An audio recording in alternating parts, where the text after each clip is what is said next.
ገባሽ ይኑር አይኑር በምን ታውቂያለሽ? ቤቷ ገብቼ አላውቅም ብለሻል እኮ ቅድም ማለት በምን ታውቂያለሽ? ኤሌክትሪክ በላ ንገርሽ። ኖ እኔ አይመለከተኝም ስለሱ። ኤሌክትሪክ ገመድ እንኳን የለም ቤቷ ውስጥ የተዘረጋ ልንገርሽ ከአምፖል ውጭ እኮ እሱ እኮ ያንቺ ችግር ነው የኛ ችግር አይደለም። አንቺ ስላልተጠሻት ነው። ቤት ውስጥ ተቦክቶ እንኳን ሊጋገር ቀርቶ ኤሌክትሪክ ገመድ እንኳን የለም ነው ደግሞ ያልኩሽ። ስሚ ጋግራ እንድትበላ ይሄንን አደረግን ነው እንጂ ያልኩት ጋግራ በላች ጋግራ ቀረበችልኝ አላልኩም። ጤፉንም ደግሞ እስኪ ራሱ እየነዳ አብሬ አይ ቲንክ ወደ እንጀራ ጋገራ ውስጥ ከመግባታችን በፊት ዋና ጉዳይ ላይ ገንዘቡ ላይ እናተኩር። እሺ ዞሮ ፍሬ ቤቷ ገብቻ አላውቅም ብለሻል። ቤቷ ካልገባሽ ሜቢ ምጣዱም ሊኖር ይችላል፣ ጤፉም ሊኖር ይችላል። ስላላየሽ ሊሆን ይችላል። ቤቷን መጥተው ይፈትሹ። እንግዲህ አላውቅም እኔ ከኪያ ጋር ብቻና ኢሱ አለ። ከኢሱ ጋር ነው የገባሁት። አንድ ቀን ኢሱ ሲገባ አብሬ ገብቼ አይተናል። ከፍተን ብፌውን ከፍተን አይተናል። እንዳለ ቤቷን ከፍተን አይተናል እስካልገባ ድረስ ማለት ነው ከኢሱ ጋር። አንድ ቀን ደግሞ ከኪያ ጋር ገብቻለሁ። በቃ ከዛ ውጭ አልገባም እዛ ቤት ውስጥ። እሺ ኪያና ኢሱ ይነግሩናል። ምጣድ አለ ወይ ሜቢ አንቺ ካላየሽ ጠይቂያቸዋል። ምጣድና ጤፍ አለ ወይ? ያንቺ ጥያቄ የነበረው 3 አመት ሙሉ የቤት ክራይ ተከፍሏል ወይ? አዎ ተከፍሏል ብለሻል። የተቋረጠ ጊዜ ነበር ተከፍሎ ጨርሻለሁ። እኔ ምንም እዚህ ውስጥ የለውበትም። በቃ የ3 አመት የቤት ክራይ ተከፍሎሻል። እስካሁን ተከፈለ ጨርሰዋል። አዎ ተከፍሏል። ዋናው እሱ እንደ ቤት አከራይነትሽ ያንቺ ጥያቄ የቤት ክራይ ተከፍሏል። ደግሞ ሀቡ አንድ ጥያቄ ጠይቂልኝ። እኔ ልጅቷን አልቻልኳትም፣ እባካችሁ ቤት ፈልጋችሁ እኔ ደላላ እኔ ራሴ ለደላላ ከፍዬ ለኔ እንትን ልበል አላለችም ብላለች። ከሁለት ወር በፊት ደላላ ሁሉ ቤት ፈልጋ አላገኘችላትም።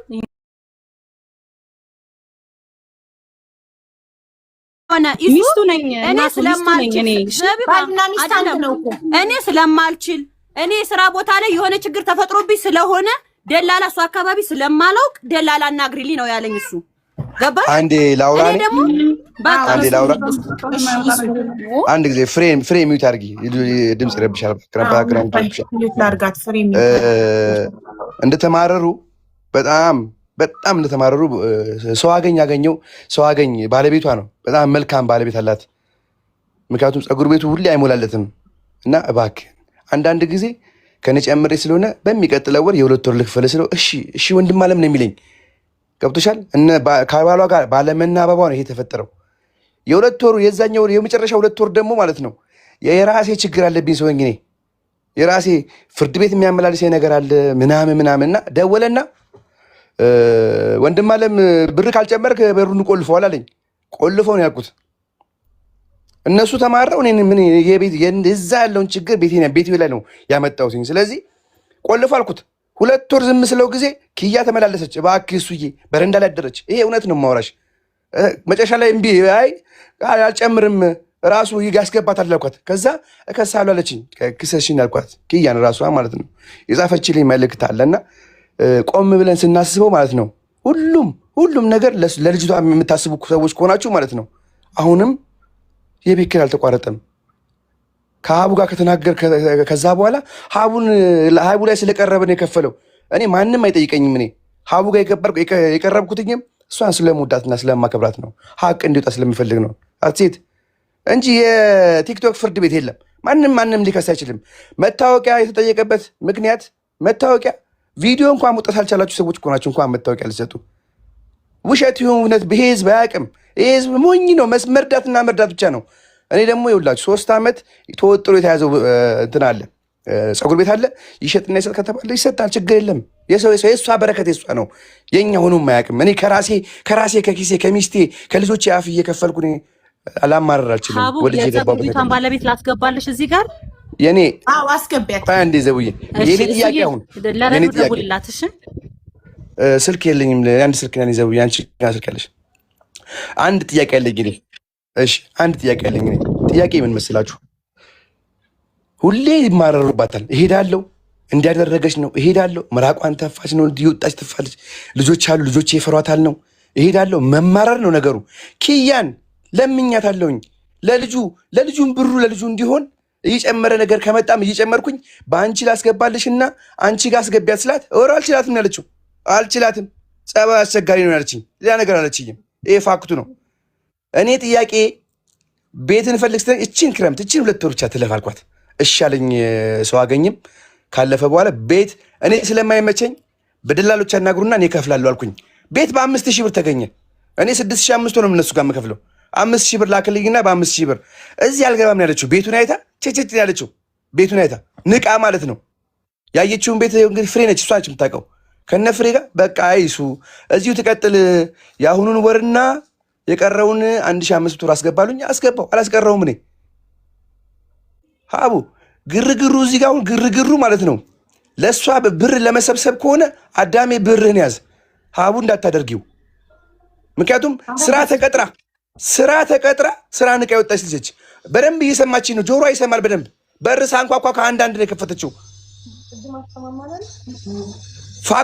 ፋክቱ ምንድን ነው? እቺ ልጅ እናግዛት ከተባለ ፀጉር ቤቱ ይቀጥላል። እኔ መርዳቴን አላቆምም። ገብቶሻል?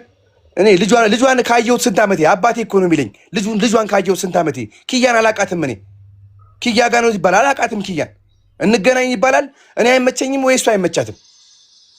ይህ የአጋጣሚ ጉዳይ ነው። ስለዚህ አቡዬ ያለውን ነገር በብሩ ጉዳይ ተስፍሽ ያስረዳና ምንም ሌላ አጀንዳ አያስፈልግም። ቤቱ እርዳታው ይቁም ከተባለ እቃው ይሸጣል። ሼር ናቸው። ያችኛዋ የምታገኘውን ታገኛለች፣ እችኛዋ ታገኘውን ታገኛለች። ገብቶሻል? ሁለቱም ሴቶች ናቸው የማግዘው። ሁለቱም ሴቶች ልጆች ያላቸው ሴቶች ነው የማግዘው። አፕሪሼት ሊደረግ ይገባል። ልንመሰገን ይገባል። እርዳታ የምንሰራ ሰዎች ልንሰደብ አይገባም፣ ልንናቅ አይገባም። ስንቱ ታሟል እኮ በእርዳታ በጣም ብዙ ሰው በርካታ ታሟል እኮ። ስለዚህ እባካችሁን ከታች ያላችሁ ሙኑ እየመጣችሁ ከሌሌባ የምትሆኑ ቀልብ ግዙ። በቪዲዮ መውጣት የማይችልን ሰው እኮ ነው እያናገርን ያለ ነው። ስለዚህ አቡዬ ተስፍሽን ቻንስ ስጪውና ተስፍሽ ነው። ግን ምን መሰለህ ኢሱዬ፣ የፀጉር ቤቱ ገቢ ለህዝቡ ግልጽ መደረግ አለበት። የፀጉር ቤቱ ገቢ እውነት በወር 6000 ብር ብቻ ነው ወይ የሚያስገባው? ነው ለእሷ 6500 የቤት ኪራይ ይከፍላል በየወሩ። 6500 ነው እንደ የቤት ኪራይዋ? እኔ የቤት ኪራይ 6500 እኮ ነው። 6500 ኦኬ። እንደገና ደግሞ ይኸውልሽ እኔ ኤክስፕሌን ካማደርግልሽ ፀጉር ቤቷ ራሷ ኤክስፕሌን ታደርግልሽ። ዘቢባ ልታመጣት ነው ሄደችው። ልደውልላት ነው የወረደችው። ትጠራትና የፀጉር ቤቷ ባለቤት ገቢው ስንት እንደሆነ የፀጉር ቤቷ ባለቤት ማለት ሼር ከእሷ ጋር ሼር የተከፈተው ማለት ነው። አዲስ ነገር ግን ያየኩ እኔ ምንም ያልተገለጥልኝ ነገር ልጅቷ በጣም ብትሰማለች። ቃል ኪዳን ምግብ በልተሻል? በስድስት ነው። ተስፍሽን ቻንስ የፀጉር ቤቷን ባለቤት ይዛት እስክትመጣ ያው ብቻዋን ባለቤት አለች። 50% ሼር ሆልደር ማለት ግማሽ ነው። አይ ቲንክ ልጅቷ ወጪ ያወጣች አይመስለኝም። ላስት ታይም ዘቢባ እንዳስረዳችኝ ከሆነ ልጅቷ በጉልበቷ እናንተ በእንትና ልጅ በሙያዋና በጉልበቷ ጊዜዋን ሙያዋን ገንዘብ ደግሞ ከእናንተ ከዛ ትርፉ 50% አይደል? ኤግዛክትሊ ኦኬ። ስለዚህ ፀጉር ቤቱ ሲከፈት ስፔንድ የተደረገው 290,000 ብር ላይ የልጅቷ ብር የለበትም፣ የእናንተ ብር ነው። የዚህ የእህታችን የተረዳችው ብር ነው። ከዛ የሚገኘው ትርፍ ላይ 50% ነው 6500 ለእሷ በየወሩ የቤት ኪራይ እየተከፈለ ያለው። የፀጉር ቤቱ የቤት ኪራይ አለ። ሌላ ፀጉር ቤቱ ልክ ሲከፈት እቺ ልጅ ላስተምራትና እዛ ፀጉር እየጠረገች ፀጉር እያጠበች ትማር ስል ማለት ነው። እነ ፍሬ ሲነግሩኝ ጸባዩ ከማንም ጋር መኖር አትችልም አሉ። ከማንም ጋር በጣም አስቸጋሪ ጸባይ ያላት እንደው የነበረችበት ሆቴል መቅደስ የምትባል ልጅ መሯት። አሁን እኔን ራሱ ስልኬን አታነሳ። መቅደስ የምትባል ልጅ እሷ ነች የእሷ ትክክለኛ እህት፣ የቃል ኪዳን ትክክለኛ እህት። ሲርባት እሷ ጋር ሮጣ፣ ልጇን ሲርበው ሮጣ እሷ ጋር። በእውነት ነው የምነግርሽ። ፒያሳ አካባቢ ነበርና ፒያሳ ሲፈርስ የት እንደገባችም አላውቅም። እሷ እኔ ያልኩኝ ደሞዝ ልክፈላት እኔ እዛ ሬስቶራንት ውስጥ ስራ ትቀጠር ስለ ጥላ ሄደችው። ስራ መስራት አትፈልግም ማለት ነው። ልጅቷ መስማት የምትችል ይመስለኛል፣ መናገር አትችልም፣ ግን ስራ መስራት አትፈልግም ማለት ነው። ስራ መስራት ትችላለች፣ ግጥም አድርጋ ስራ መስራት ትችላለች እኮ። ግን አሁን ብትሰማ ኖሮ ለእኔ እንዲህ ለምን አትለኝም ነበር? ብትሰማውን ስራ መስራት አትፈልግም ስል እኔ አንድ ነገር ልንገርሽ፣ እኔ ያላየሁበት ጸባይ ነው ያየኋት። እና ቅድም ገላዋን ታጠባለች ና ምስል ጭንቅላቷን ነቀነቀች፣ አፏን ያዘች።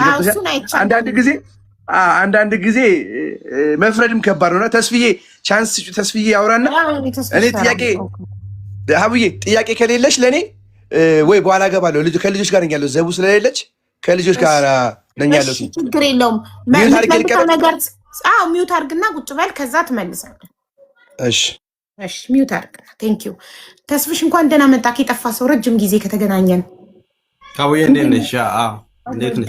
ሰላም አለን። ሰላም ይመስገን ፈጣሪ።